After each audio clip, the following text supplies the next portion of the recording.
Good morning, guys. How are you? Hello? Can someone speak, please? Good morning, Christian. Sir, good morning. Magandang umaga sa inyo. Sorry, kasi nandito ako sa office namin, medyo nagkaroon ng problema sa internet connection namin. That's why I went in late, no? Anyway, so, kumusta kayong lahat? Okay naman? So far, malulusog kayo, ha? Walang magkakasakit, ha? Yun. Anyway, so for this morning in our session for auditing theory, no, we will be discussing about the code of ethics. This is actually a lengthy topic, no, on auditing theory. I think I posted the code of ethics that the materials on code of ethics in your LMS, no. It's not yet 100% complete because sabi ko masyado mahaba tong code of ethics na to, no. Yan. Pero siguro naman whatever I have, no, it's about 75 pages or slides, no. This would be sufficient for our discussion this morning. Okay? So for today, no, we'll be starting our discussion. Probably this will take about 2 or 3 meetings, no, about code of ethics. Now, guys, let me pose you this question. Why do we need to have a code of ethics? What do you think? Anyone? Can you see my wait, I think I'm not presenting, no, wait lang. Sorry, ha.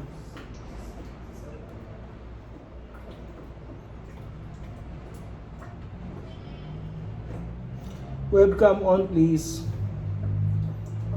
Para nakikita ko kayo. Ayaw mag-share ng camera ko, wait lang.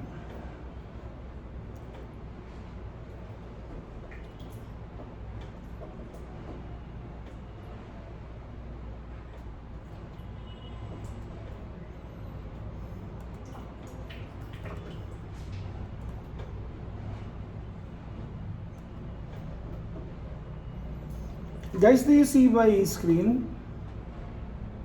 Yes. Ano nakikita nyo? Yung why do we need a code of ethics? Ayun, sige. So you're seeing it naman pala. So why do we need a code of ethics for our practice, guys? Why do you think? Should we have one? Kailangan ba may code of ethics sa mga CPAs? Yes po. Why? Why do you think? Sir, I think po the reason why code of ethics exists po because it is the foundation of how an employee or how an organization should act based on their goals and vision mission po. Wow, that's very good, no? How they should act based on their goals, mission, and vision. What else? How about you, Christian? Ano po sir, kumbaga important po yung code of ethics para po ito yung bigay ng guidance and standard to promote po yung consistency sa workplace and para po manage po kung paano po sila. Okay, so alam nyo, gagaling nyo, Christian, tama, no? Guidance in the workplace. What else? Iyan, pakilakas ng konti. Yes.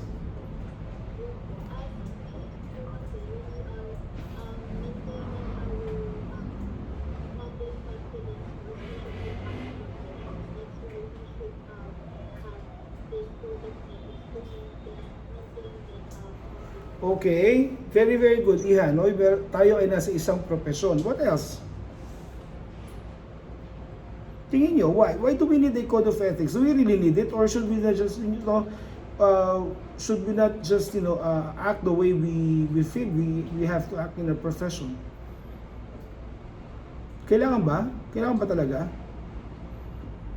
Siguro, no, kailangan kasi, if wala tayong code of ethics, then anong mangyari sa profession natin? Remember, the certified public accountants, no, as a profession is being looked up by different groups like business owners, no, like society in general is looking up to certified public accountants. So parang we are put into a pedestal, no, na kinakailangan alam natin ang bawat galaw natin, no. Kinakailangan tayo ay medyo what do you call that? Medyo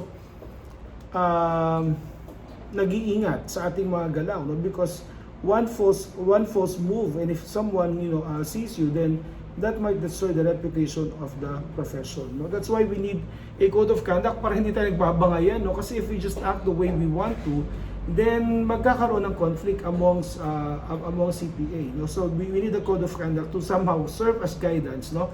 To serve as a guidance dun sa practicing CPAs. Okay? So ang ating PICPA is a member of the International Federation of Accountants or IFAC. And committed to the IFAC's broad objective of developing and enhancing a coordinated worldwide accountancy profession with harmonized standards. In working toward this objective, IFAC develops guidance on ethics for professional accountants. Kaya tayo nagkaroon ng guidance, no, on ethics, on how we should conduct ourselves as certified public accountant. Okay? It will improve the degree of uniformity. Kasi remember, iba't ibang bansa, iba't ibang kultura, di ba? So with this code of ethics, somehow we are aligned in how we do things. Okay? Now, this code of ethics for professional accountants in the Philippines is based on the International Code of Ethics for Professional Accountants developed by, of course, the IFAC. Okay? Now, when you speak of professional accountants, they refer to persons who are certified public accountants and who hold a valid certificate issued by the Board of Accountancy, whether they are in public practice, including sole proprietorship and partnership. So if you would notice, guys, no, only two forms of business organization were mentioned in the Code of Ethics, that is sole proprietorship and partnership. As we have discussed in our previous lesson, these are the only two, no, business model or business organization that is allowed for CPAs, no, for certified public accountants if they want to practice public accountancy. Okay, corporation is not permitted. Okay, it's not permitted so far in the practice of accountancy. Okay, industry, commerce, and public sector or education. So again, if you would notice, the four sectors, no, are mentioned in the Code of Ethics, no. Public practice, industry, commerce, no, and of course public sector or education. So those are the four fields of practice I mentioned to you in our previous discussion, di ba? So yun, all CPAs are expected to comply with ethical requirements of this code and other ethical requirements that may be adopted and approved by IFAC. Okay? Kapag ikaw ay nagkaroon ng failure to conduct yourself in the manner that is expected of you with the Code of Ethics, then you may be investigated upon by the board, no? If someone files a case against you. Okay, so Code of Ethics for Professional Accountants in the Philippines. Now, sabi nga natin kanina, ang CPA, or Certified Public Accountant, it's a profession. And as a profession, it is distinguished by certain characteristics. Number one, mastery of particular intellectual skill acquired by training and education. So anong sabi dyan? We are a master of intellectual skill which we acquired by training and education. So it's being emphasized in this portion, okay, that we are acquiring our intellectual skills, okay, through education and training. Adherence by its members to a common code of values and conduct established by its administering body, including maintaining an outlook which is essentially objective. And number three, acceptance of a duty to society as a whole. So usually in return for restrictions in use of title or in granting of a qualification. So as a profession, we have accepted our duty to the society as a whole. No? So ibig sabihin yan, we are more concerned about what? About the welfare of the society than ours. No? Kaya nga tayo ay tinawag na professional. Okay? So meron tayong mastery. Mastery ng ano yun? Mastery of accounting, mastery of tax. No? Kaya nga we can offer tax and accounting services, no? And even audit for our clients. To ensure the highest quality of performance and maintain public confidence in the profession, the PICPA has adopted IFAC Code of Ethics with certain modifications. Okay? Of course, why do we have to modify? Sabi ko nga, iba-iba yung kultura, di ba? So, with different cultures, kinakailangan meron ding variation dun sa ating mga sinusunod ng mga ethical, ng mga Code of Ethics, no? To suit our culture. Okay, remember that as a profession, our paramount concern is the public interest. Okay? So a distinguishing mark of a profession is acceptance of its responsibility to the public. When we go into public practice, so whenever we sign financial report, we have to take into account that we are not just signing for our client. We have to take note for the fact that the financial statements for which we are associated with, remember, whenever you affix your signature in the auditor's report, and the auditor's report is attached to the financial statements, you are what? you are associating yourself with the financial statement. So, sabi nga natin, di ba, we are enhancing the credibility. Okay? So, pagka nakita ngayon ng publiko, ang iyong pirma doon sa auditor's report ng isang company, they would take it as what? Uy, magaling tong batang ito. So, siguro naman tama nga yung financial statements ito, no? Yun. So, ganun kalaki yung impact, no? Ganun kalaki yung impact. Other users of financial statements, just like what we have discussed before, no? Internal or external would rely on the financial statements, no, released by the company. So, we have to make sure that we really do our best, no? In order to ensure that the financial statements for which we are associated with, okay, are in compliance with a certain criteria. Okay? Yeah, accountancy professions public consists of clients, credit grantor, governments, employers, employees, investors, and business and financial community. So all of them, the different users of financial statements, actually rely on the report of the certified public accountant. Now remember that the financial statements are what? Those are the responsibilities of management. When say financial statements, responsibility of management yan eh. And wherever you look at it, no, yan ay self-serving document. Why self-serving document? Because it's management to prepare the financial report. And so therefore, they would make the financial statements look good for them to look good before the public, investors, before the shareholders, no? It's a self-serving document. That's why someone would have to go inside and then verify if you know the things that's being that's stated in the financial statements are actually true. Okay, doon. Marami kasi nag-rely. So that this reliance imposes a public interest responsibility on the accountancy profession.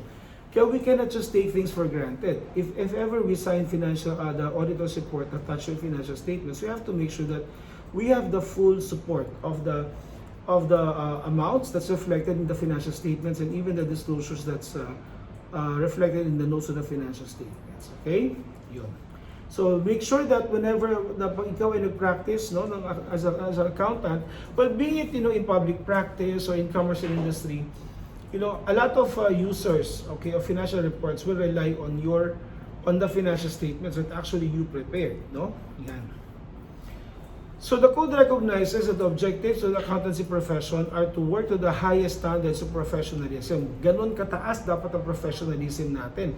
Highest standard. No? Because once you lose your credibility, ay wala ka na sa profession. No? At hindi lang sa profession, kundi sa lahat ng tao na users of financial report and knows about you. No?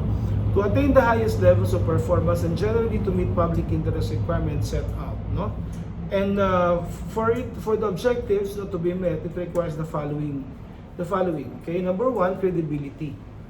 So dapat daw yan in the whole of society, there is a need for credibility information and information system. So kinakailangan may credibility yung information, no?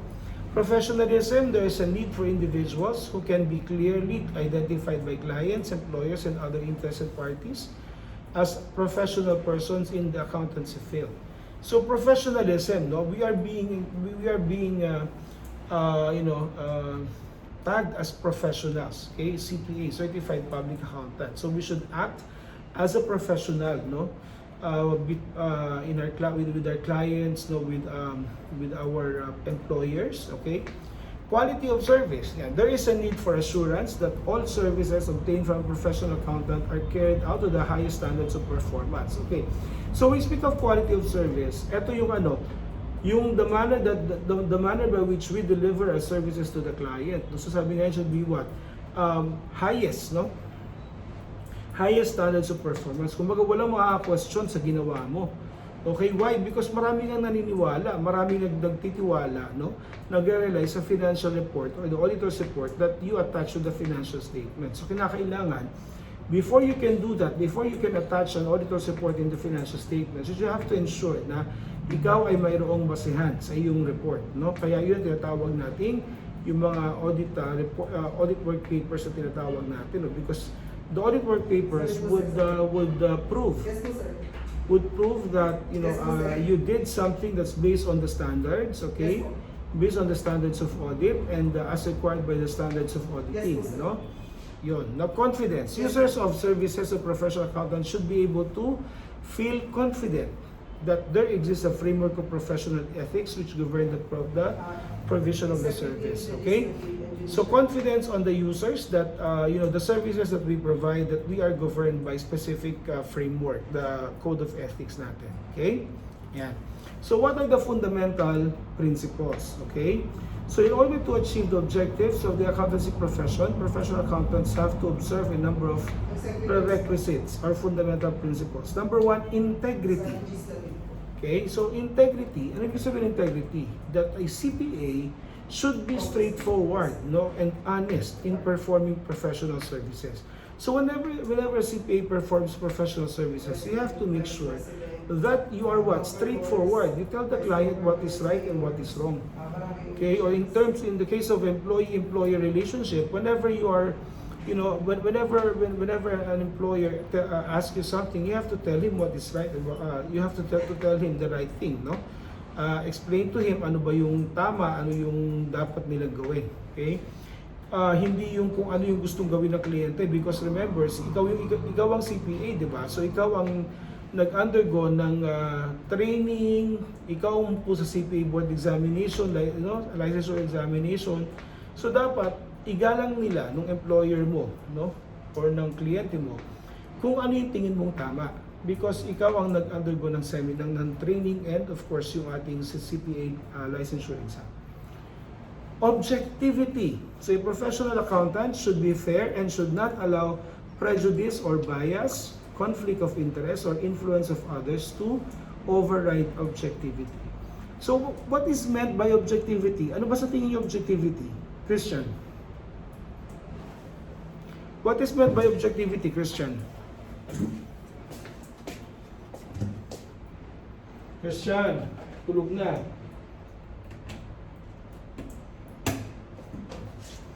Christian, what is meant by objectivity? Hala, wala na. Ako na lang yata ang nasa classroom. Christian, what is meant by objectivity? Nakamute ka, Christian. Pakilakas. What is meant by objectivity? When it comes to sir, objectivity, parang is hindi ko pinapapromise ng isang accountant yung isang information because of bias or about prejudice. Okay. So kaya nga sabi ko objective, meaning wala kang kinikilingan. Doon ka sa tama. Okay? Wala kang kinikilingan. Hindi porket si employer mo, siya yung kikilingan mo kahit alam mo mali yung sinasabi niya. Okay, you have to be objective, because sabi ko nga sa inyo, tayo ay isang profesyon na tinitingala ng mga tao. So we have to prove them na tayo ay talagang, merong paninindigan. Okay? Professional competence and due care. So a professional accountant should perform professional services with due care, competence, and diligence, and has a continuing duty to maintain professional knowledge and skill at a level required to ensure that the client or employer receives the advantage of competent professional service based on up-to-date developments in practice, legislation, and techniques. So, ano ibig sabihin ito? What do you mean by this, guys? Yung professional due care and professional competence and due care. Manansala Fatima. What is meant by professional competence and due care? Manansala?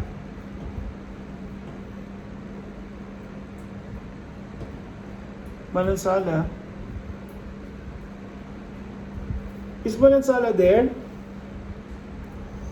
Guys, paki-open nga yung mga web camera nyo. Open. Lahat ng hindi naka-open, i-absent ko.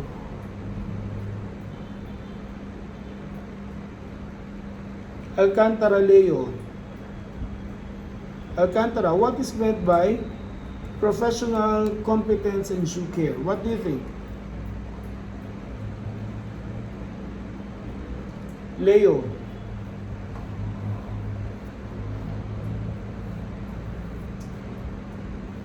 Leo? Uy, ba't ayaw sumagot? Hindi kayo sasagot? Leo? Leo? O liklikan. Ano ibig sabihin ng ano? Professional, competence, and due care. Sir, for me po, yung professional competence and care po, ibig sabihin po na dapat po minimaintain po ng isang, minimaintain po natin ng mga accountants yung professional knowledge and skills na meron tayo, and dapat po tayo up to date when it comes to the development and practice po para din po mas ma-satisfy natin yung users ng mga information about ano po, yung dapat nila po. Okay, that's true, no? Mr. Klikan, you mentioned earlier na dapat maging up to date tayo, di ba? So how do you achieve that? Sir, I think po when it comes to Mr. Klikan, you're gone.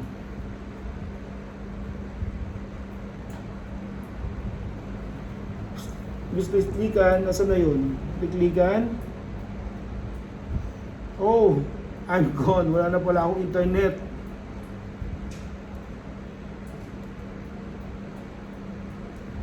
Ay, ba't ganon? Nagkaroon ako ng ano, Jimboy? Hello? Mr. Klikan?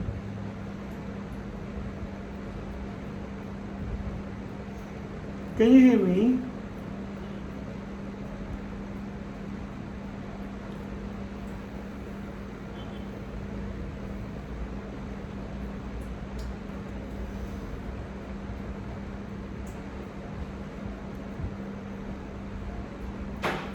Hala, ano ba to? Ubus na agad to, Jimboy?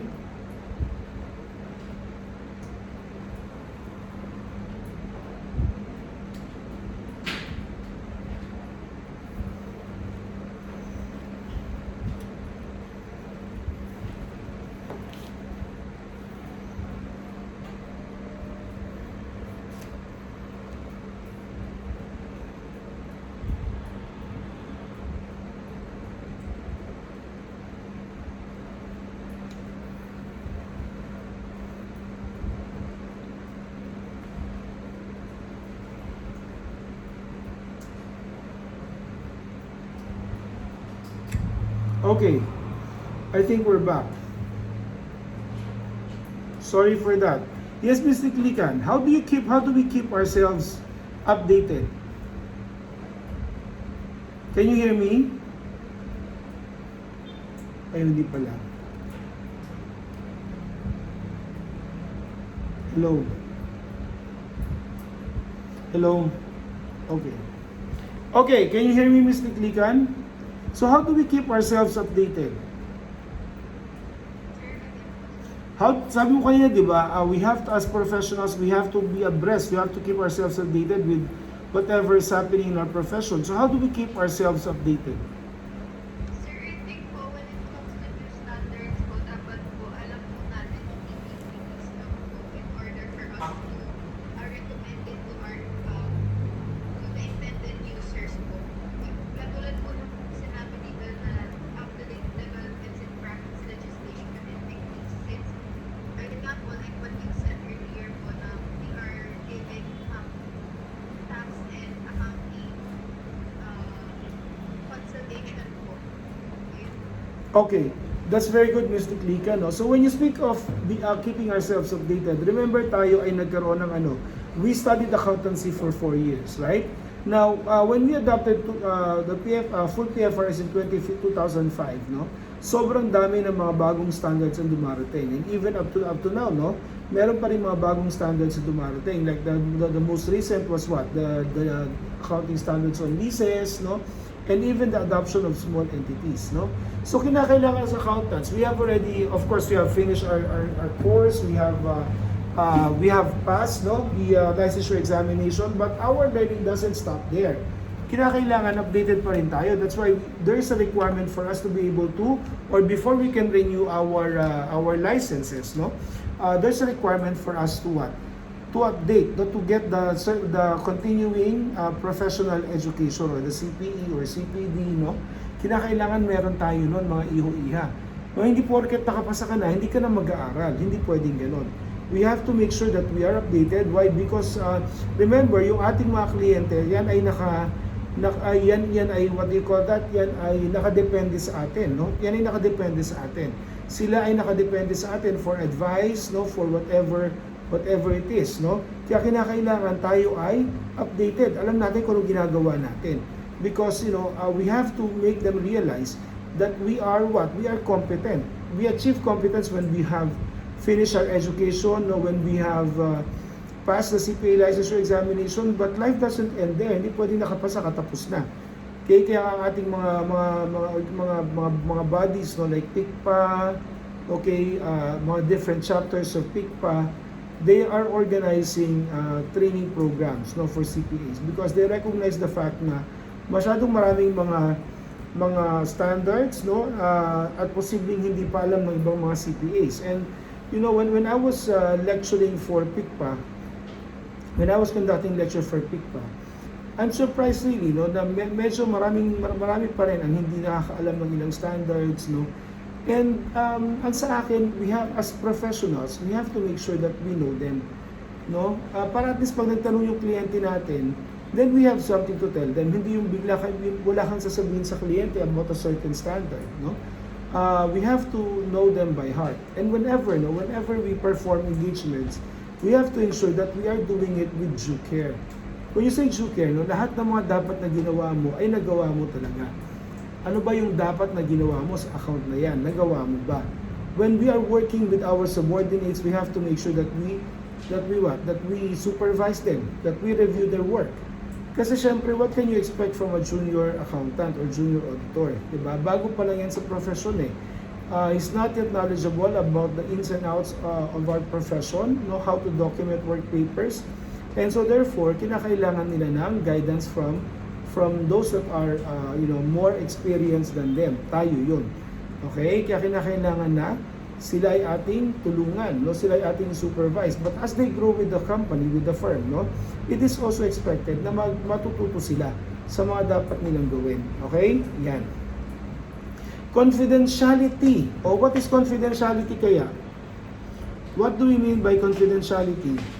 Aure. What is confidentiality? Aure? Guys, sagot agad, baka maubusan yung prepaid load ko dito. Aure?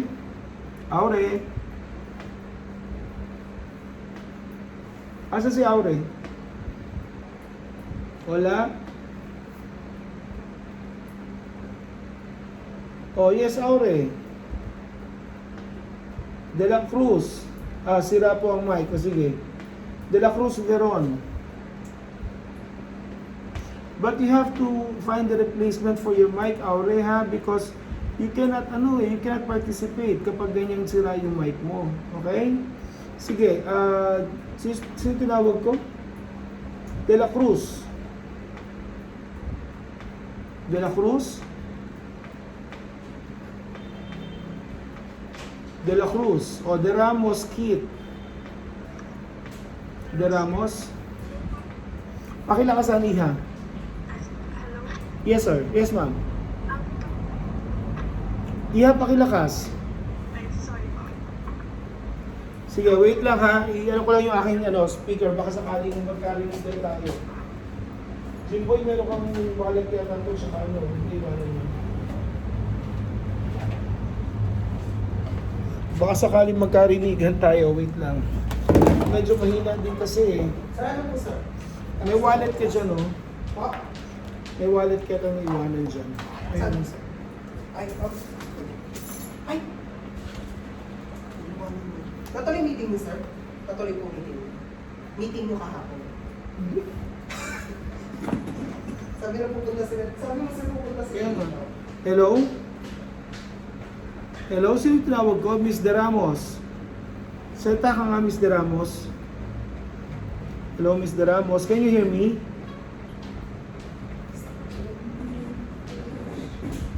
Miss De Ramos? Yeah. Hello po, sir. Yes, I can hear you well.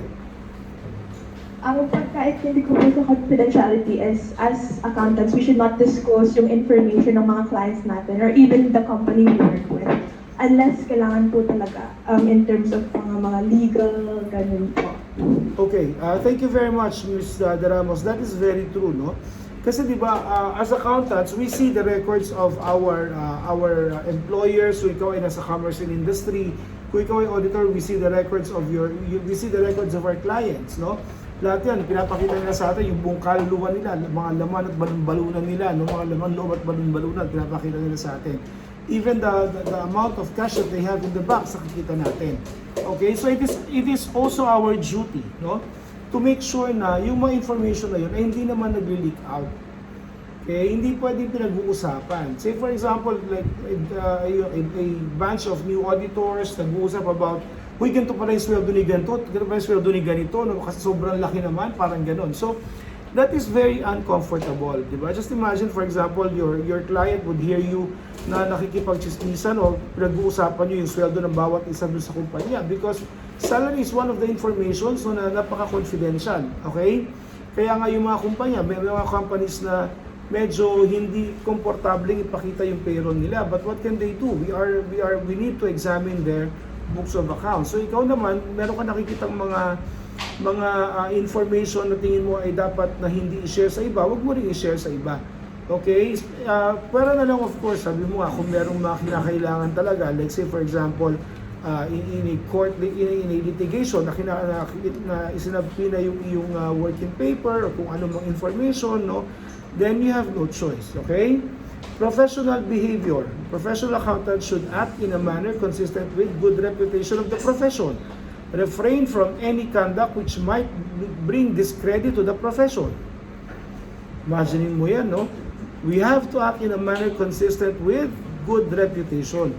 Kasi nga tayo ay mga professionals, no? Accountants are professionals, kaya kinakailangan tayo ay umakto ng tama.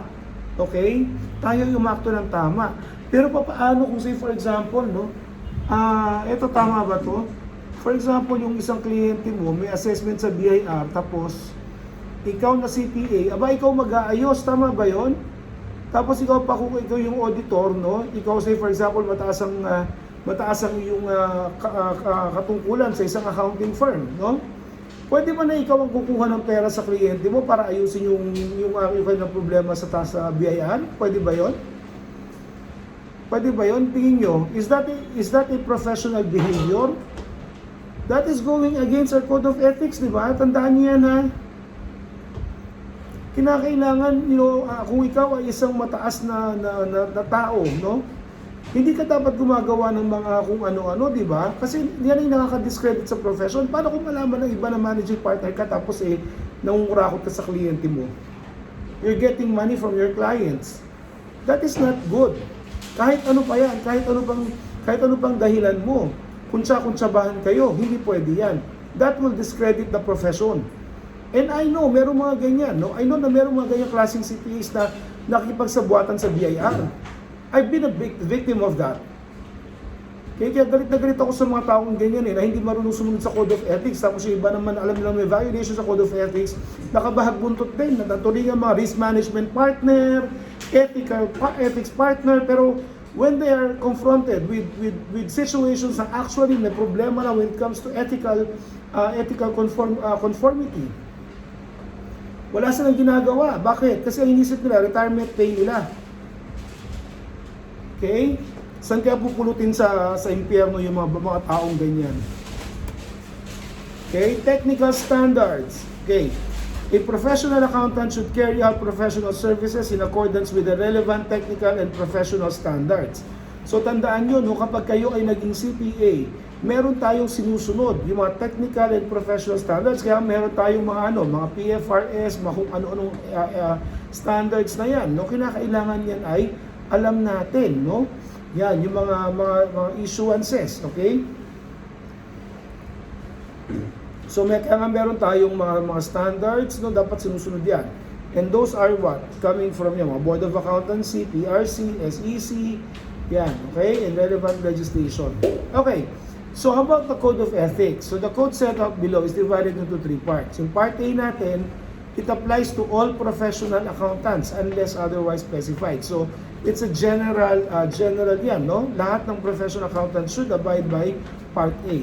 Now, part B naman is what? For accountants in public practice, meaning those that offer auditing and other services to the public for a fee. Okay, and part C applies to employed professional accountants and may also apply in appropriate circumstances to accountants employed in public practice. Okay, so mga professional accountants